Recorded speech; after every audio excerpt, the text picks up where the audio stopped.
Assalamualaikum warahmatullahi wabarakatuh. Saya Fitri Novitasari dari kelas D3B dengan NIM 1911E1040.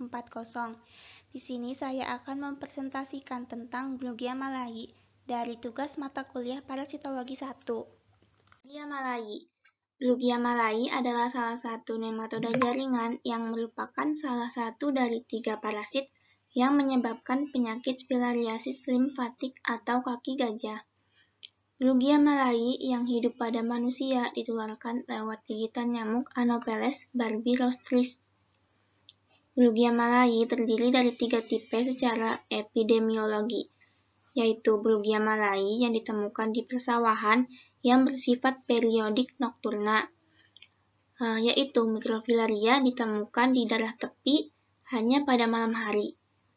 Brugia malayi yang ditemukan di daerah rawa yang bersifat subperiodik nokturna, yaitu ditemukan pada darah tepi pada siang hari dan jarang ditemukan pada darah tepi pada malam hari.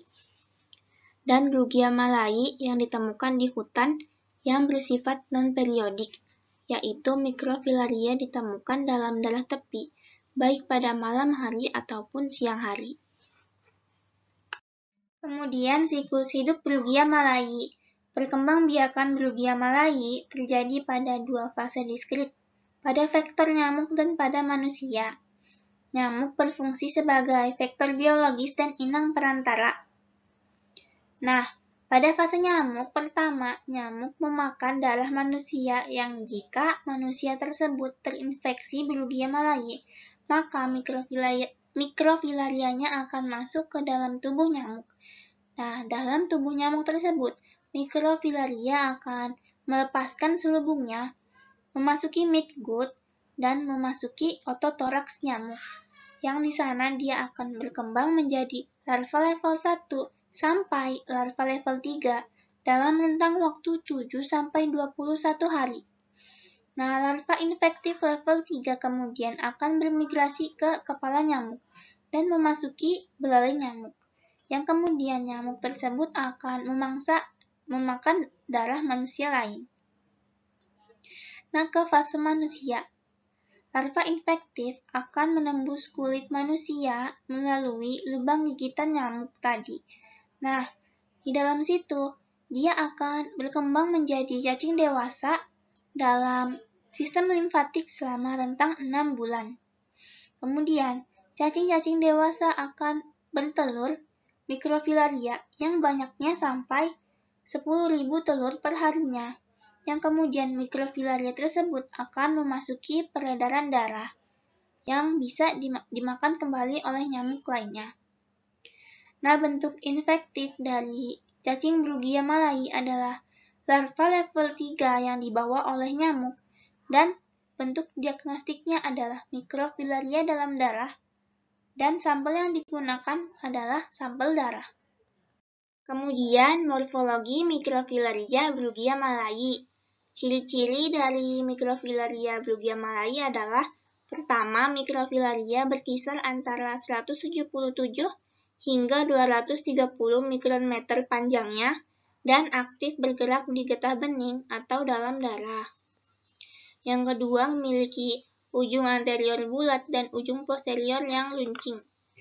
Kayak seperti ini ujung anteriornya yang bulat dan ujung posteriornya yang runcing. Ada 2 inti terminal yang jelas dipisah dari inti lain di ekor. Ini inti terminalnya yang biasanya ada di sebelah sini. Kemudian mikrofilaria memiliki selubung. Selubung ini adalah cangkang telur, lapisan tipis yang mengelilingi cangkang telur saat mikrofilaria bersirkulasi dalam aliran darah. Kemudian, morfologi cacing dewasa Brugia malayi. Ciri-ciri cacing dewasa Brugia malayi: pertama, ukuran cacing betinanya lebih besar daripada cacing jantannya. Cacing betina ukurannya kurang lebih 160 mikrometer dan lebarnya kurang lebih 55 mikrometer.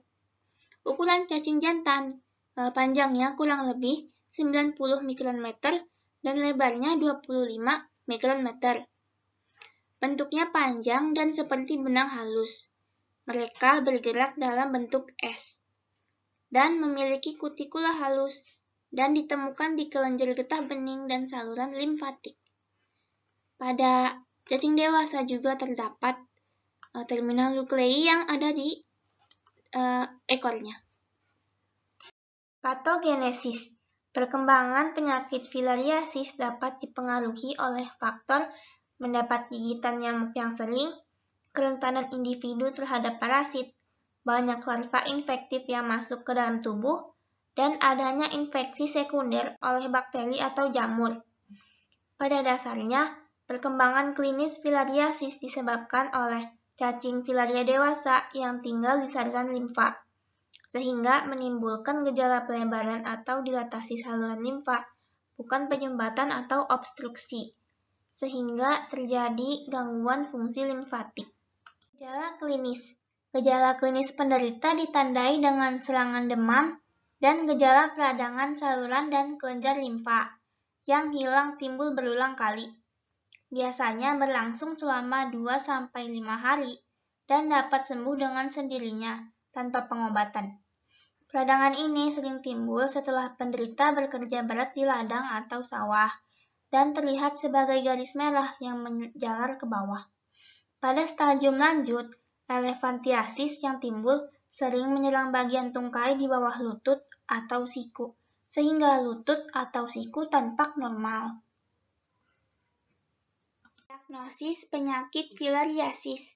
Sampai sekarang untuk menentukan diagnosa filariasis pada seseorang adalah dengan memeriksa gejala klinik dan pemeriksaan darah tepi. Gejala klinik akut dapat berupa pembengkakan kelenjar getah bening yang nampak kemerahan dan panas di daerah lipatan paha dan ketiak. Demam berulang selama 3-5 hari, tetapi akan hilang dengan sendirinya dengan istirahat dan timbul lagi apabila bekerja keras.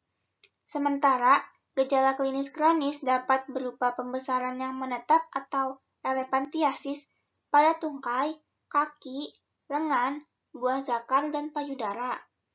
Hingga sekarang, diagnosa parasitologi dengan pemeriksaan darah masih menjadi pilihan utama karena jelas ditemukan mikrofilaria dan diketahui spesiesnya.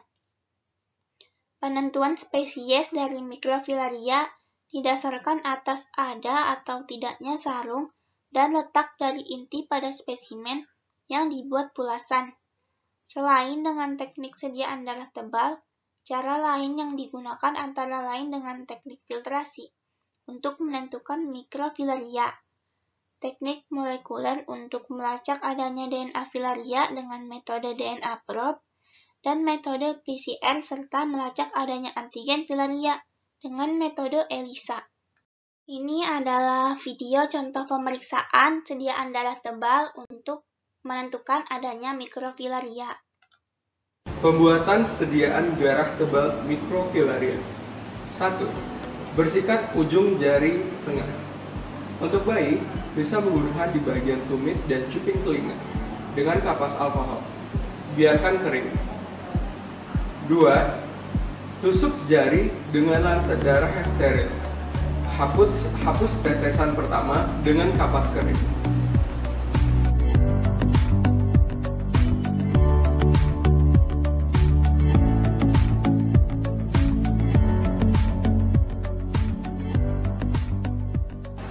3.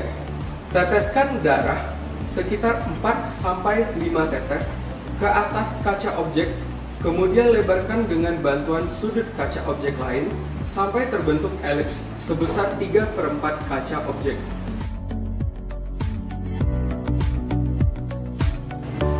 4. Biarkan kering.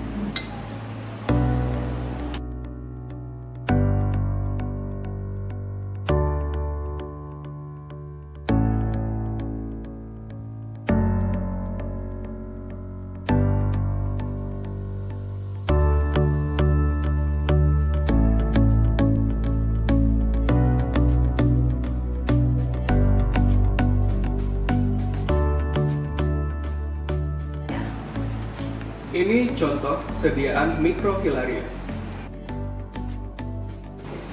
Pemulasan sediaan darah. 1. Sediaan darah tebal dihemolisir dengan air sampai pucat. Kemudian, air dituangkan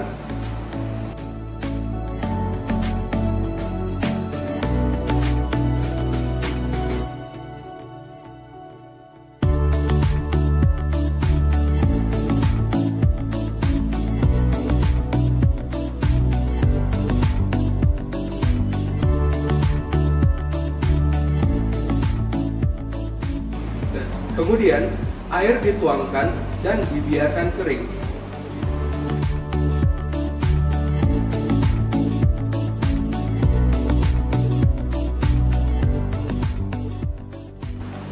Dua, fiksasi dengan metil alkohol 1-2 menit.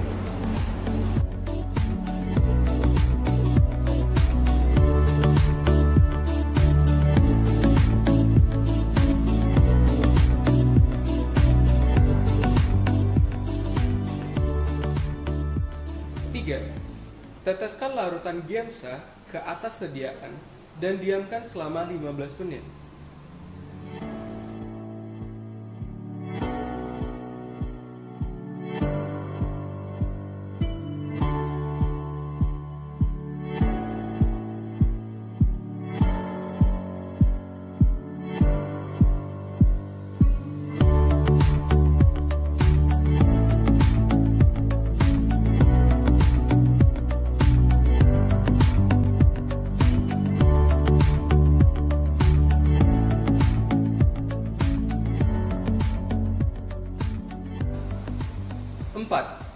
Cuci dengan air mengalir.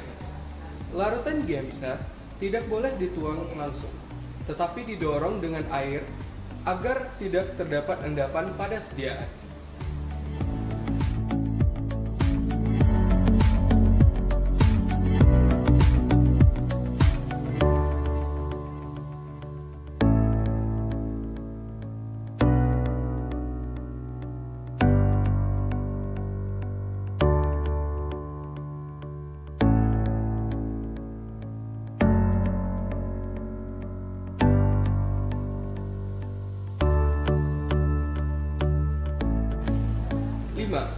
Keringkan dengan cara meletakkan sediaan pada posisi miring.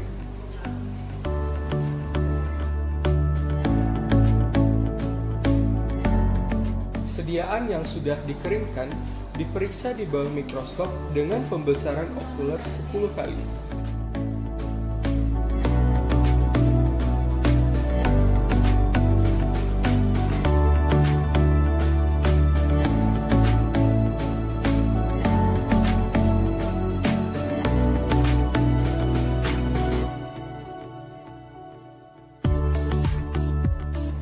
Hasil dinyatakan negatif apabila tidak ditemukan parasit sedikitnya pada 188 kali.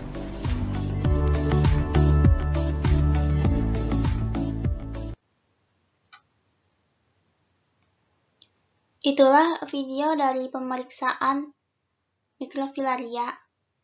Selanjutnya pencegahan. Pencegahan filariasis dapat dilakukan dengan menghindari gigitan nyamuk atau mengurangi kontak dengan vektor. Misalnya menggunakan kelambus waktu tidur, menutup ventilasi dengan kasa nyamuk, menggunakan obat nyamuk, mengoles kulit dengan obat anti nyamuk, menggunakan pakaian panjang menutupi kulit, tidak memakai pakaian berwarna gelap karena dapat menarik nyamuk, membersihkan got atau selokan, memelihara ikan pada kolam, dan memberikan obat antifilariasis secara berkala pada kelompok berisiko tinggi, terutama di daerah endemis. Dari semua cara di atas, pencegahan yang paling efektif tentu saja dengan memberantas nyamuk itu sendiri dengan cara 3M. Terima kasih, sekian dari pemaparan presentasi dari saya. Kurang lebihnya saya mohon maaf. Wassalamualaikum warahmatullahi wabarakatuh.